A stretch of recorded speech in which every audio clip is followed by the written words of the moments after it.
Students, बाकी के MCQ भी देख लेते हैं ये वीडियो में। तो अप टू 30 हमने लास्ट वीडियो लेक्चर में डिस्कस कर लिए थे, 31 से शुरू करते हैं। If the first quartile and third quartile of data are 30 and 50 respectively, मतलब Q1 is 30 and Q3 is 50, officially बोल दिया। Then what is the value of coefficient of quartile deviation? अच्छा, coefficient of quartile deviation का मतलब होता है Q3 minus Q1 upon Q3 plus Q1, मतलब 50 minus 30 upon 50 plus 30, जो कि 20 upon 80, जो बनेगा 0.25। कौन सा ऑप्शन है? Option A. तो 31 का answer option A. Next, if x and y are related by, क्या है रिलेशन? रिलेशन है y is equal to 2x plus 5, ठीक है। Standard deviation and arithmetic mean of x, मतलब sx एंड x बार आर रिस्पेक्टिवली क्या है भाई? To be 5 and 10 respectively. तो ये 5 है और ये 10 है, ठीक है। Then the coefficient of variation for y, okay, y का कोएफिशिएंट ऑफ वेरिएशन चाहिए तो पहले तो मुझे sx पर से sy निकालना पड़ेगा और x बार पर से y बार निकालना पड़ेगा। यहां ओरली काम अभी कर सकते हैं इतने लेवल के बाद कि भाई standard deviation is independent of change of origin but dependent on change of scale. तो सिर्फ स्केल फैक्टर जो है उसको ध्यान में लेंगे तो स्टैंडर्ड डेविएशन ऑफ y जो होगा वो 2 into standard deviation of x होगा, जो कि 5 है। तो 5 2 10 हो गया। लेकिन y बार जो है वो ओरिजिन और स्केल दोनों पर डिपेंडेंट है, तो y बार का मतलब होगा 2 into x bar plus 5, so 2 into 10, 20 plus 5, ये हो जाएगा 25। लेकिन क्वेश्चन हमारा CV का है, तो CV के लिए स्टैंडर्ड डेविएशन भी y का लेना, क्योंकि y का CV निकल रहा हूं और y बार into 100 करना पड़ेगा, जो कि मैं लिख सकता हूं कि 10 upon 25 into 100 और ये हो जाएगा 40%। और ये कौन सा ऑप्शन है आप देख लो, ऑप्शन सी है। नेक्स्ट क्वेश्चन देखते हैं। Which measure of dispersion is based on quartiles? Obvious है, क्वार्टाइल के बेस पर तो एक ही क्वार्टाइल डेविएशन, और वो ऑप्शन बी है। 34, very interesting question. Suppose standard deviation of series k1 k2 k3 up to kn is 5। ध्यान से देखिएगा भाई,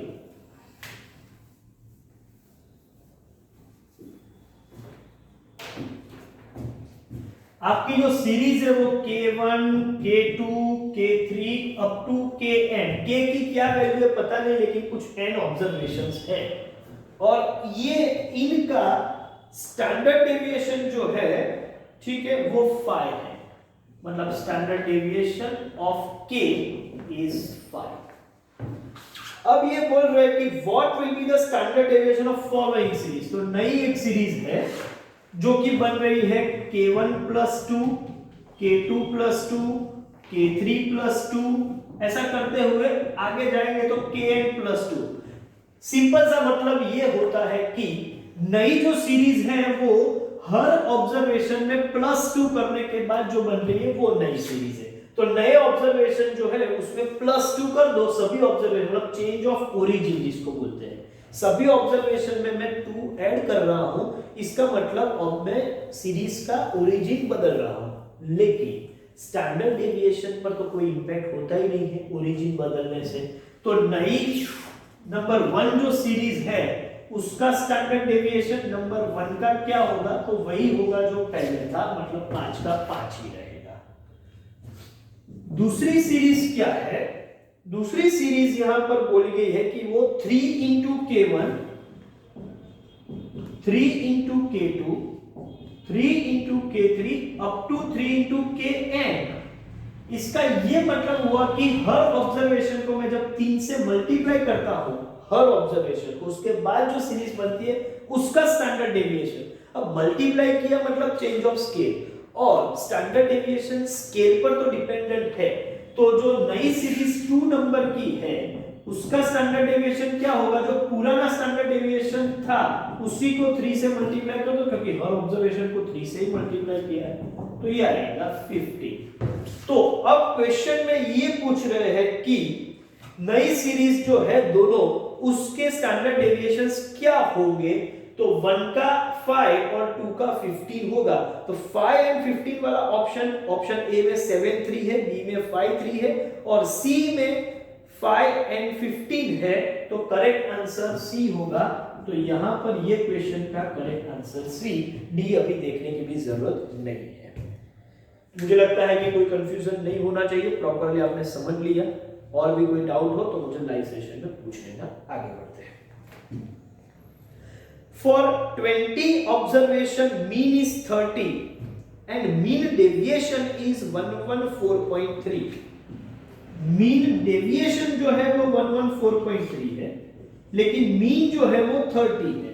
ठीक है, find coefficient of mean deviation. आप सबको मालूम है coefficient of mean deviation, coefficient of mean deviation is mean deviation upon x मान, और मीन डेविएशन है 114.3 डिवाइड बाय 30। आप कैलकुलेटर का यूज कीजिए, मुझे लगता है कि ये आंसर 3.81 होना चाहिए। चेक कर लीजिएगा, और यस वो आंसर है ऑप्शन बी। नेक्स्ट क्वेश्चन देखते हैं। In a certain data all observations are same, okay, what will be the value of mean deviation? देखो, जब सभी ऑब्जर्वेशन सेम होते हैं तो डिस्पर्जन का कोई भी मेजर जीरो ही रहेगा, तो मीन डेविएशन भी जीरो होगा। यहां पूछा मीन डेविएशन है, वो अलग बात है, लेकिन आपको आंसर तो जीरो ही देना है। ऑप्शन ए में 1 है, ऑप्शन बी में मोर देन 0 है, वो पॉसिबल नहीं है। ऑप्शन सी 0 है, वो करेक्ट आंसर है। Option D value of observation, ये भी गलत आंसर है। तो करेक्ट आंसर है ऑप्शन सी। आगे बढ़ते हैं। If average of extreme quartile is 18 and coefficient of quartile deviation is 1/6, what should be the value of quartile deviation? थोड़ा डाइसी क्वेश्चन है, थोड़ा घुमा के पूछा हुआ है, ठीक है, लेकिन हम इसको प्रॉपर्ली सॉल्व करेंगे। 1 मार्क के लिए थोड़ा कैलकुलेशन करना भी पड़े तो कोई प्रॉब्लम नहीं, हम करेंगे।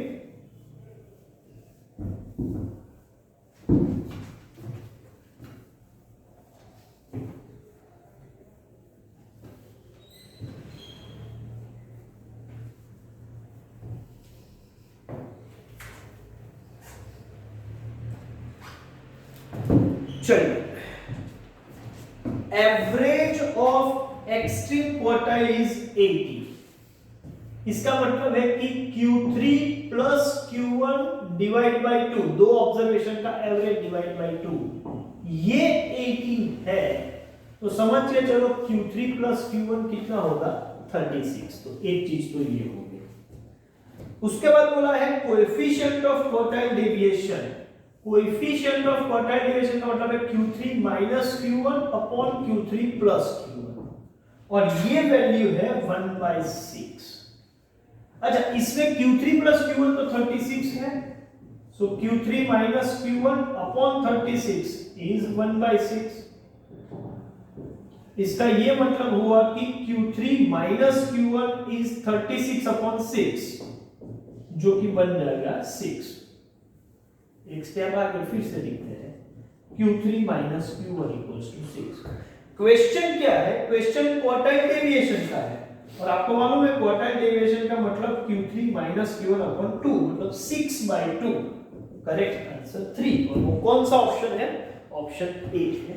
देख लो, अब इसका स्क्रीनशॉट लेना हो तो भी ले लीजिए। आगे बढ़ते हैं।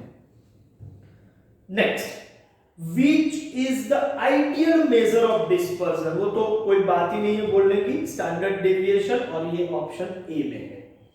When qualitative data are to be dealt with, which is the most suitable measure of dispersion?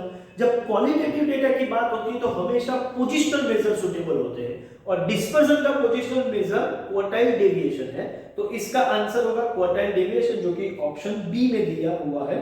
तो 39 का आंसर होगा B, 40 semi inter quartile range means ये क्वार्टाइल डेविएशन का ही दूसरा नाम है, तो आपको वो आंसर बी क्वार्टाइल डेविएशन ही लिखना है यहां पर भी। आगे बढ़ते हैं। The concept of standard deviation was introduced by the great Karl Pearson, कोई और बात ही नहीं है, आंसर दे दो option B Karl Pearson.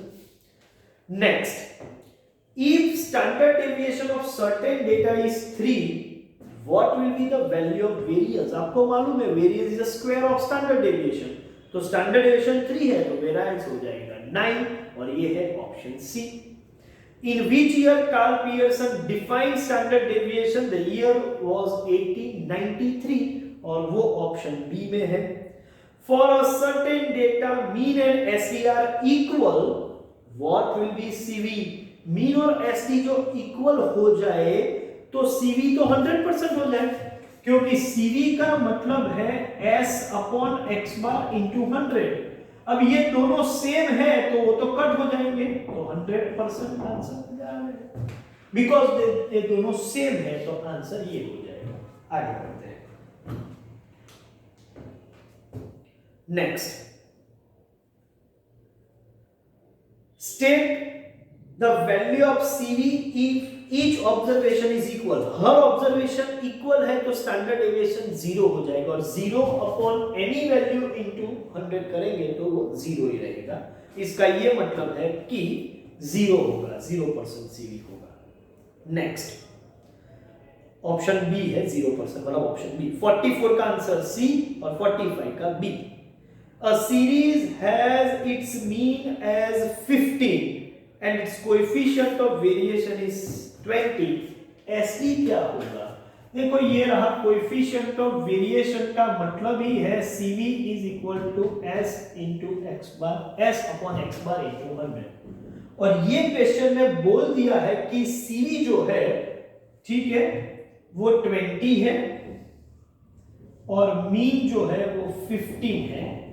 Standard deviation क्या होगा? 15 टू 30, मतलब 300 अपॉन 100, ये स्टैंडर्ड डेविएशन, S की वैल्यू हो जाएगी 3।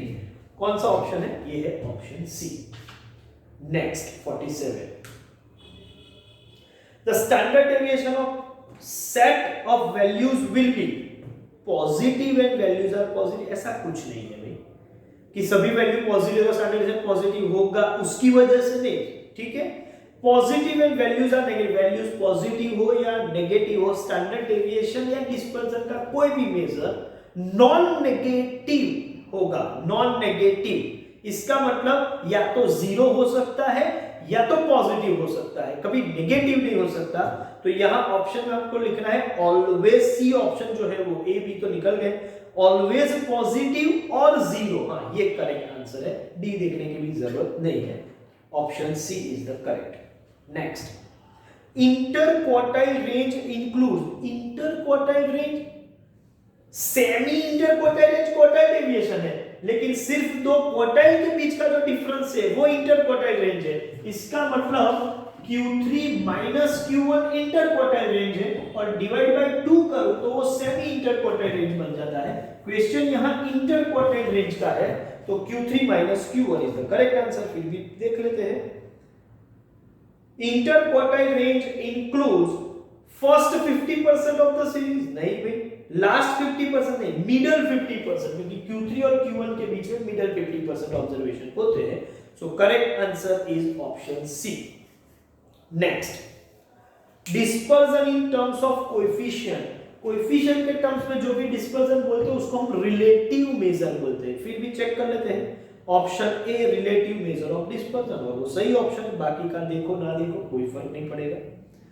Next, what is the value of any measure of dispersion for observation 5 5 5 5? तो कांस्टेंट सभी ऑब्जर्वेशन सेम है तो कोई भी डिस्पर्जन का मेजर 0 होगा। कौन सा ऑप्शन है? ऑप्शन सी 0 है। अब देखते हैं 51, मैच द फॉलोइंग। तो ABCD को 1 2 3 4 के साथ मैच करना है। पहले देखते हैं comparative study of variation A। तो कंपैरेटिव स्टडी करना है तो रिलेटिव मेजर चाहिए, और वो 1 2 3 4 में देखा जाए, मतलब पार्ट बी में देखा जाए तो 2 है कोएफिशिएंट ऑफ वेरिएशन। तो कनेक्शन बना A का 2 के साथ। B forecasting of trade cycle या बिजनेस साइकिल फोरकास्टिंग के लिए सुटेबल मेजर होता है मीन डेविएशन, और वो ऑप्शन मतलब वो ए बी के साथ मैच होने वाला 3 है, ए के साथ 2 बी के साथ 3। इसके बाद डिस्पर्जन इन सेंट्रल 50% पोर्शन, वो क्वार्टाइल डेविएशन होता है। इसका मतलब सी को कनेक्ट करने वाला नंबर जो है वो 4 है।